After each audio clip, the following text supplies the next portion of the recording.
Maintenant, en ligne, nous avons donc, non, en visuel, Ali Reza Saïda. Il est chercheur à l'Institut de recherche en santé et sécurité du travail. Bon après-midi, Monsieur Saïda. Euh, Saïdi. Saïdi. Hein? oui, merci beaucoup.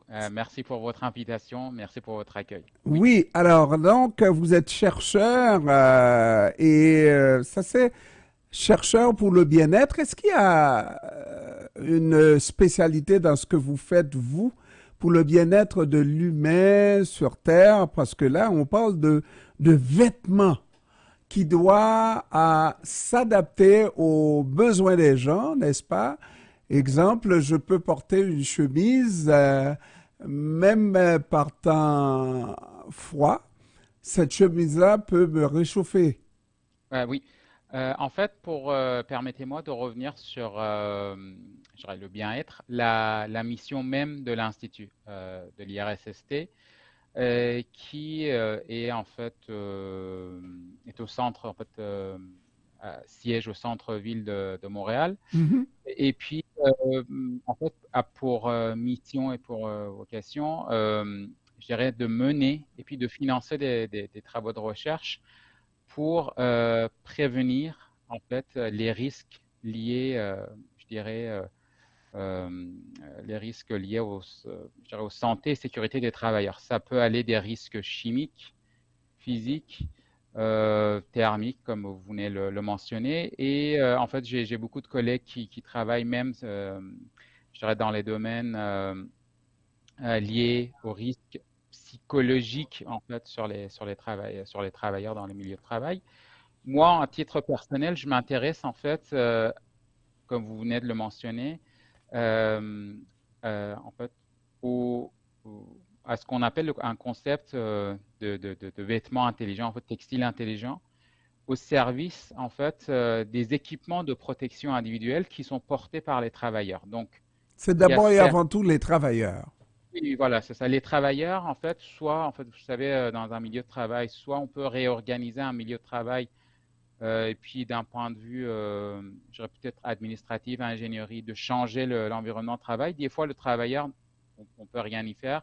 Il doit faire face à des risques. En fait, travailler dans un milieu à risque avec, par exemple, des substances chimiques ou soit, là, encore une fois, vous mentionnez la température très haute, très basse. C'est son milieu de travail. Donc, il va devoir être équipé par des équipements de protection. Et Ouais. puis, Et puis, moi, je n'ai pas de mal du tout à concevoir, puisque déjà, dans la maison, n'est-ce pas, et là où on pensait pas qu'on pouvait mettre de l'électricité, oui, on arrive à chauffer le plancher à l'électricité pour notre confort. Maintenant, directement sur la peau, qu'on électrifie notre chemise ou notre veste, l'équipement qu'on porte, est-ce que euh, ça ne risque pas de développer d'autres problèmes de santé, Monsieur Saïdi? oui, merci pour votre question. Pour vous dire, effectivement, en fait, depuis, là, ça fait quelques même décennies, là, justement, ce soit les ingénieurs, les chercheurs s'intéressent, en fait, ne serait-ce que pour le loisir, le fait de pouvoir travailler à l'extérieur, de skier, en fait, avoir des activités de longue durée à l'extérieur, durant l'hiver notamment, en fait, d'intégrer des éléments chauffants qui vont être reliés en fait à des sources d'énergie pour Mm, pouvoir chauffer la personne. mm, On a l'inverse aussi, en fait, des, en fait, pour le domaine de la chaleur, lorsqu'en fait on est exposé à la chaleur, en fait, faire porter par les travailleurs en fait, ou les personnes qui ont des activités, notamment les motards par exemple, ou soit les camionneurs, mhm, en fait, porter des vêtements avec ce qu'on appelle les systèmes de refroidissement. C'est-à-dire qu'en fait, on va faire passer des tuyaux qui font circuler de l'eau froide ou soit du gaz refroidissant à l'intérieur du vêtement pour en fait refroidir la personne. Pour revenir à votre question, effectivement, au début, on voyait en fait dans les premières tentatives des risques de surchauffe, de brûlure même. Vous avez amplement raison, parce qu'on faisait passer des fils électriques métalliques dans les Ouais, vêtements. ouais. Sauf que dernièrement, en fait, ça fait quand même une quinzaine d'années, puis ça avance de plus en plus. On utilise ce qu'on appelle des fils, en fait, des fils textiles qui ont on va dire des propriétés électriques. Donc, en fait, c'est des fils de nylon, polyester Ouais, qu'on ouais. trouve dans nos vêtements. En fait, on va les revêtir par des particules métalliques, ou soit des fils d'argent, tout à fait, par exemple, ou des fils de cuir, qui sont des fils textiles. On va les faire passer à travers le vêtement. Donc là, on a, on a beaucoup moins de risques de surchauffe de ce qu'on avait, ou de risques de brûlure. On va implémenter des couches protectrices pour ne pas que, par exemple, ça chauffe. Et puis même, pour vous dire, là dernièrement, très bonne question, les avancées technologiques nous permettent en fait d'intégrer ce qu'on appelle des contrôleurs, par exemple, de température dans les modèles, par exemple, qui se trouvent sur le marché. Soit le contrôle est entre les mains de l'usager pour diminuer, descendre la température s'il trouve trop chaud, trop froid dans les deux cas. Et puis même dernièrement, c'est plutôt de domaine de la recherche, en fait, on va utiliser des systèmes d'autorégulation, c'est-à-dire que le système va mesurer la température en dessous du vêtement, à l'extérieur du vêtement, et puis avec des capteurs de température qui sont en fait intégrés dans le vêtement, et puis ajuster lui-même la température pour justement ne pas avoir une sensation de trop chaud ou de trop froid. Tout ça pour nous dire que bientôt, vous allez arriver à utiliser l'intelligence artificielle pour ça. Ah oui, tout à fait. En fait, pour vous dire, là, il y a beaucoup de travaux qui sont menés en fait sur ce type de vêtements-là, effectivement. Euh, L'autorégulation, je viens de vous nommer là, c'est vraiment un simple appareil, je dirais juste électronique en fait. Mhm. Juste, c'est un mot peut-être à ne pas employer parce qu'il y a beaucoup d'ingénierie derrière, mais néanmoins, je dirais, des cas assez simples par rapport à ce qui peut s'en venir, justement, qui vont se baser justement sur l'intelligence artificielle parce que des systèmes en fait sur quoi les chercheurs en fait universitaires ou industriels travaillent, c'est par exemple aller en fait chercher une autorégulation à la base de notre fréquence cardiaque. Donc en fait, le vêtement va mesurer la fréquence cardiaque et puis en fonction de la fréquence cardiaque qui nous donne une indication de notre température à l'intérieur de notre corps, va ajuster la température. Ou soit, en fait, euh, à l'heure actuelle, en fait, on peut avoir mettre plusieurs capteurs partout dans le vêtement, mais au lieu de faire ça, comme vous le dites, à l'aide en fait des techniques d'apprentissage automatique, intelligence artificielle, on va vouloir utiliser moins de capteurs, des capteurs en fait à des endroits précis pour avoir je dirais, de calculs à faire. Et puis selon le cas personnel, c'est-à-dire que par exemple, selon le type d'activité de la personne, selon le type de vêtements, selon, je dirais, si on parle de mon domaine, par exemple, le type d'équipement de protection qui est porté selon en fait l'exposition qui est faite pour permettre en fait au système d'apprendre comment réagir face à son environnement, face par exemple à la sensation corporelle de la personne. Donc effectivement, il y a beaucoup de travaux très intéressants là qui sont en train d'être menés, notamment même à Montréal. Je pourrais vous dire là, en fait, on a des projets de collaboration, notamment avec l'ETS, l'école l'école des technologies supérieures, où en fait on travaille sur ce type de système-là à l'heure actuelle. Et maintenant, c'est des projets qui sont sur la table à dessin au moment où on se parle. Et j'imagine que ça n'arrête pas. C'est toujours pour le bien-être de l'individu. On est constamment en train de rechercher pour permettre à l'individu, dans votre cas, c'est les travailleurs, de mieux se porter, d'avoir un meilleur niveau de production et tout ça et tout ça. Et, et ça, là, il n'y a pas de fin à la recherche, pas vrai? Hein? Effectivement, écoutez, c'est comme un fil que vous tirez sur un tricot et puis vous tirez, et puis là, vous vous rendez compte, bah là, il y a d'énormes perspectives là qui peuvent se présenter devant vous. Je vous donne un exemple là, c'est pas directement nos travaux, mais c'est un des travaux d'un de nos collaborateurs, notamment à l'ETS. Le même principe, par exemple, pour les mesures de température, bah là, justement, ils se disent, maintenant qu'on était en train d'établir, par exemple, un certain nombre de méthodes, on peut mesurer la température, par exemple, en fait, à l'aide de l'intelligence artificielle, sur l'avant-bras, et puis à partir des apprentissages qu'on aura faits, on pourra prédire c'est quoi la température, par exemple, au niveau de l'épaule, le ressenti ici.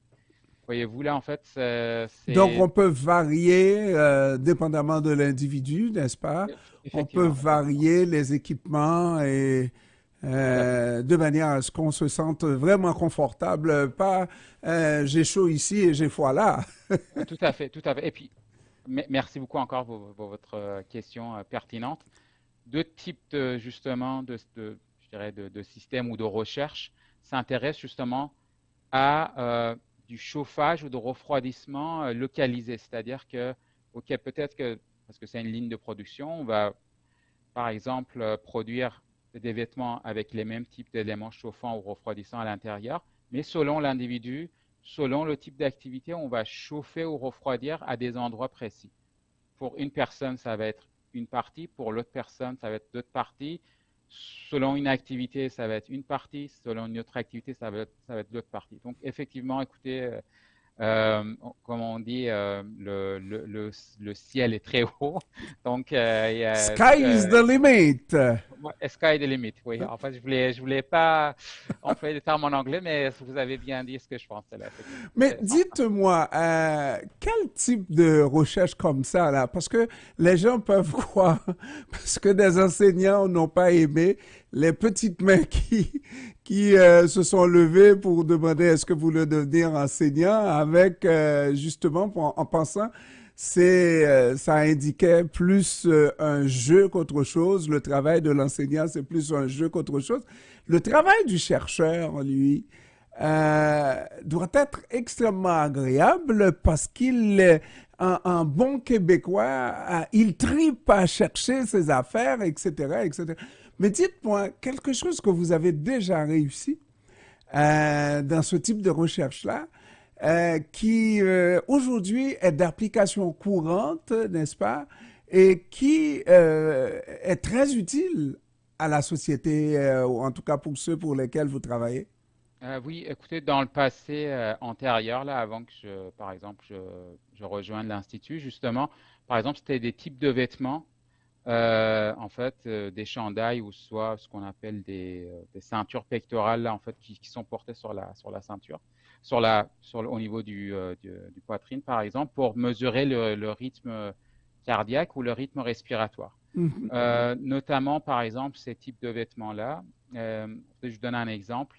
Dans le domaine médical, en fait, un certain nombre de personnes sont atteintes par euh, l'apnée du sommeil. En fait, leur respiration est coupée pendant un laps de secondes pendant leur sommeil. Puis Mhm. ça peut causer des séquelles au niveau cérébral et autres. Donc, en fait, soit les médecins les équipent par des gros appareils avec des respiromètres Ah, sur la bouche, ah. voyez-vous, là, des capteurs partout, et puis ils disent allez dormir avec. Alors que, en fait, un chandail connecté pourrait Donner permettre de faire la même exactement le chose, même résultat. le Ouais. même résultat, alors que la personne, c'est un patient, pourrait le porter en fait, d'ailleurs, le bien-être, tout en étant confortable et puis avoir un sommeil, espérons-le, agréable, tout en étant, en fait, Donc, vous êtes en train de me moins dire cher. qu'on va utiliser ce gros masque-là. Je l'ai déjà vu. Est-ce que je l'ai vécu parce que j'ai passé une soirée à tester, mais c'était à l'hôpital. Je pense pas que je l'ai porté, mais j'ai vu des personnes avec ça. Maintenant, ça va être Uniquement un chandail, quelque chose sur le corps et qui va donner les mêmes mesures, qui va prendre les mêmes mesures. Oui, effectivement, en fait, voyez-vous, ces appareils-là sont, et puis vont rester les appareils, on va dire, de mesure médicale pour l'hôpital, mais lorsque en fait le patient voudrait aller en fait chez lui et puis le médecin aimerait le suivre à distance ou néanmoins prendre des mesures pour faire des analyses, bah oui, effectivement, c'est désormais ces types de chantails-là qui vont pouvoir, par exemple, remplacer pour ce qu'on appelle la médecine numérique, la médecine à distance, Mhm. pour permettre, par exemple, de faire le suivi des patients à distance. Donc, effectivement, oui, Beaucoup ça se met en d'entre place. nous ignorent que lorsqu'on voit ces avancées technologiques-là dans le domaine médical, que c'est des chercheurs non médecins qui les ont découvertes et les ont proposées et dont les médecins se servent allègrement pour donner de très bons résultats, mais que ces appareils ont été fabriqués par des gens qui n'ont rien à voir avec la médecine. En fait, qu'il faudrait qu'en fait je précise, certes, en fait, peut-être pas vraiment les médecins, mais dans un premier temps, en fait, il s'agit vraiment des travaux très pluridisciplinaires, c'est-à-dire que des gens viennent de différentes disciplines, des gens du domaine de matériaux, des ingénieurs du domaine informatique, des ingénieurs du domaine génie biomédical. Ceci dit, à la fin, quand en fait un tel produit, si c'est pour une application médicale, va devoir être approuvé, on va dire, en fait, est-ce qu'on va faire des tests de fiabilité et autres, par les médecins. En fin de compte, là, on va quand même aller chercher, on va dire, Leur approbation. leur approbation, leur expertise, en fin de compte. Euh, Peut-être que l'idée initiale, ou soit, je dirais, l'ébauche de la technologie du dispositif viendrait des ingénieurs. Par contre, on va vouloir les valider par les médecins, par les physiologistes et autres. Là. Donc, en tout cas, c'est des travaux très pluridisciplinaires. Ouais. Et même si ça prend beaucoup de temps des fois, hein, pour parvenir à racoler tous les morceaux, à faire des déductions à droite et à gauche, ça prend énormément de temps parfois, hein. Euh, oui, oui, ça prend beaucoup de temps. Et puis, ce que je pourrais dire là, c'est comme, je dirais, même dans le domaine industriel, on s'appuie pas mal sur la recherche en fait, académique parce que ça permet déjà de regarder des choses qu'en fait les industriels viennent chercher à partir de ce qui a été découvert en fait au niveau universitaire. C'est-à-dire au niveau universitaire, on arrive à faire bouger, avancer les frontières de la science petit à petit, et puis les groupes industriels viennent s'en inspirer. Et puis vous avez raison. Euh, et puis des fois, c'est des projets de collaboration entre plusieurs entreprises qui permettent de mieux, ou soit plusieurs universités, plusieurs groupes de recherche permettent de faire avancer, je dirais, les projets. Et puis, effectivement, écoutez, si on regarde les premiers pas qui ont été parcourus sur les vêtements intelligents pour en arriver jusqu'au ce qu'on voit à l'heure actuelle, ça a pris quand même, je dirais, plusieurs décennies, plusieurs années là en fait, pour qu'en fait on puisse on va dire, les optimiser, les rendre de plus en plus optimales. Et puis avec les nouvelles technologies, écoutez, il y a toujours, je dirais, place à améliorer, à optimiser. Donc, oui, c'est un travail continu, on va dire. Un chercheur, en tout cas, moi je pense on n'avance pas du tout si on n'a pas de recherche, si on ne fait pas de recherche dans un pays. Mais lorsque vous intervenez et que vous réussissez comme ça, et tout à l'heure j'ai dit sky is the limit, à un moment donné, est-ce qu'on ne risque pas, parce que je n'ai aucune difficulté à croire qu'une recherche pointue sur un point donné peut déboucher par hasard sur autre chose, mais tout à fait différent, hein? Tout à fait différent de ce qu'on cherchait et ça va servir à d'autres applications plus tard, etc. De sorte que vraiment, quand on fait une recherche, on ne sait même pas nécessairement, on veut aboutir à tel point, mais on ne sait pas exactement sur quoi ça va déboucher. qu'est-ce que ça va nous donner. Peut-être que ce n'est pas vous qui allez le continuer, mais c'est quelqu'un d'autre qui va prendre votre application, ce que vous avez trouvé à un moment donné, qui va le développer. Et c'est là que je me dis que, bon, on risque de se prendre pour invincible, n'est-ce pas? L'homme, n'est-ce pas?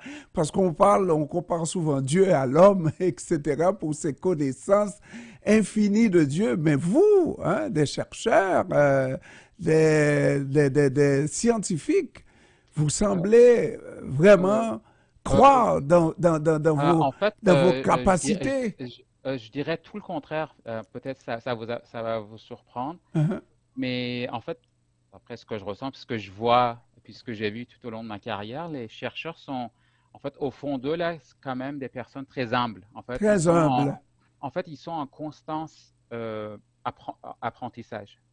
Parce que, comme vous le dites là, en fait, d'ailleurs, c'est très juste ce que vous venez de dire. En fait, le fait que, par exemple, on voit une recherche qui a été faite, par exemple, au Japon, aux États-Unis, en Europe, on voit, on s'en inspire, et puis d'autres personnes s'en inspirent, et puis ainsi de suite. C'est des domaines en fait, dans chaque domaine de recherche, les travaux ne cessent de continuer ainsi.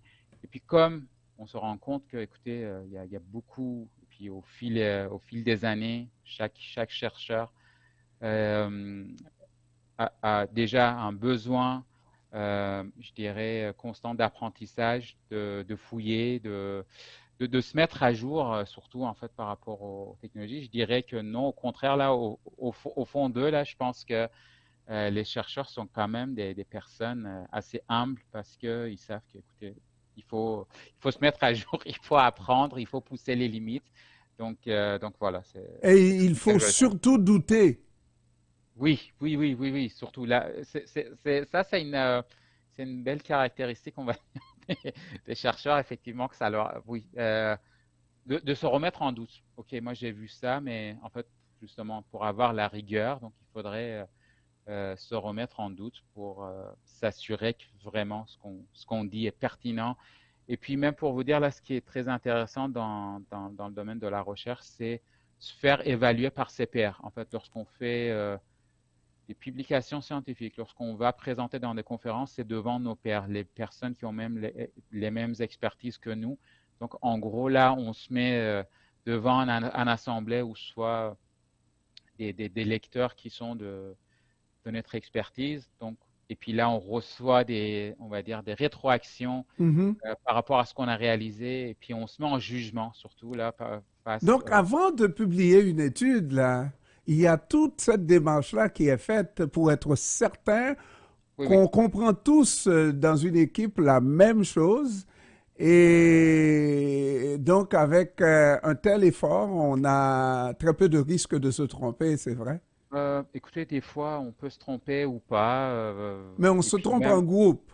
oui, oui, entre groupes, oui, oui, écoutez, oui, oui, tout à fait, tout à fait. Il y a des échanges, je dirais, continus dans une équipe de recherche. On se challenge là, en gros. On se met, en fait, on se questionne sur la validité de ce qu'on dit. Des fois, bah, on découvre quelque chose, on dit, bah là, il faudrait l'expliquer là. Maintenant, retournons sur puis là, on va dire les Parce cahiers que d'école, ouais, les équations, en fait, les bases pour mieux expliquer ce qu'on a vu, ce Parce qu'on que a c'est vécu. vrai que les choses arrivent pour une raison. Il y a toujours une raison pour laquelle quelque chose arrive. Et il faut trouver cette explication-là. Et c'est ça qui n'est pas souvent. À l'occasion de la COVID, moi, à ce micro, je dis que les chercheurs, j'ose le dire en présence de chercheurs, avaient une page de plus que moi que je suis pas chercheur, par rapport à certaines explications qui étaient données, parce que c'était tout à fait nouveau. Et puis, en apprenant, en écoutant, et puis on voit, surtout lorsqu'il y a quelques faux pas qui sont faits par rapport au masque. Exemple, on disait non, au contraire, ça risquait d'être beaucoup plus comment, difficile pour nous d'utiliser des masques. Alors, en Asie, on voyait qu'ils portaient des masques et ils étaient, paraît-il, mieux protégés que nous en Amérique. Alors, si vous me dites le contraire, j'ai tendance à ne pas vous croire. Non, écoutez, déjà, Si vous permettez, je vais moi m'aventurer là-dessus parce que c'est pas mon domaine d'expertise. Euh, D'ailleurs, une autre caractéristique des chercheurs, des scientifiques qui vont normalement pas, je dirais, s'exprimer sur les domaines qui ne sont pas leur domaine d'expertise, par euh, exemple. Euh, donc là, premièrement, mais pour vous dire, il y avait quand même des chercheurs, des scientifiques qui, euh, euh, qui avaient vu justement, puis qui préconisaient, je dirais, un certain nombre de pratiques, en tout cas. Mais après, le temps que ça se mette en place ou que ça remonte au niveau décisionnel ou soit au niveau de la société, ça a pris peut-être du temps. Mais écoutez, sur cet épisode-là, c'est vrai que c'était un épisode très difficile, mais néanmoins, la communauté scientifique, la communauté de recherche a beaucoup appris. Et puis il y a des recherches même donc en continu, bien que juste pour vous dire, bien que par exemple, c'est un épisode qu'on a mis, en fait, qu'on a mis derrière nous. La communauté scientifique continue à chercher, hein? à chercher, en fait, en fait, on se le souhaite pas, mais si il y a maintenant qu'on l'a vécu là en Qu'on puisse. 21e siècle, comment faire, comment être prêt si jamais encore Mais vous savez des quoi? problèmes urologiques. Ils m'ont jamais dit pourquoi la COVID a fait moins de dégâts dans les pays pauvres où on n'avait pas de vaccin, où on n'avait pas de masque, alors qu'ici, on a acheté des masques à quantité à profusion, des vaccins, on en a jeté par terre, des tests de dépistage, etc., qu'on a gaspillé. Et puis, finalement, la COVID a fait beaucoup plus de tort dans les pays industrialisés, les pays riches, que dans mon pays d'origine, Haïti, où on n'avait pas de masque, où on s'est mêlé à la population, etc. Ils m'ont toujours pas trouvé la solution. Parce que si on doit chercher, il faut trouver les bonnes causes. Et s'il faut aussi regarder ce qui se fait ailleurs, ailleurs, c'est pas seulement dans les pays industrialisés, c'est aussi dans les pays pauvres. Hein. Bah, écoutez, encore une fois là, comme je vais revenir sur mes pratiques de chercheur. Comme je n'ai pas de chiffres devant moi, je ne saurais pas quoi vous dire. Ah, mais vous, Euh, au moins, vous doutez. non, non, non. Écoutez, il y a des phénomènes. Encore une fois, là, écoutez, ça doit être, je dirais, étudié en profondeur, Ah, pays par pays. Qu'est-ce qui s'est passé? Je dirais, il y a beaucoup de facteurs derrière. Et puis, encore une fois, comme c'est pas mon domaine d'expertise, là, je vais pas m'aventurer ouais. sur cet aspect-là. Voilà, Monsieur Saïda, qui est chercheur à l'Institut de recherche en santé et sécurité au travail. Je vous remercie, Monsieur Saïda, d'avoir pris du temps pour nous cet après-midi. Je vous remercie beaucoup. Merci pour votre invitation à nouveau. Merci, au revoir. Au revoir.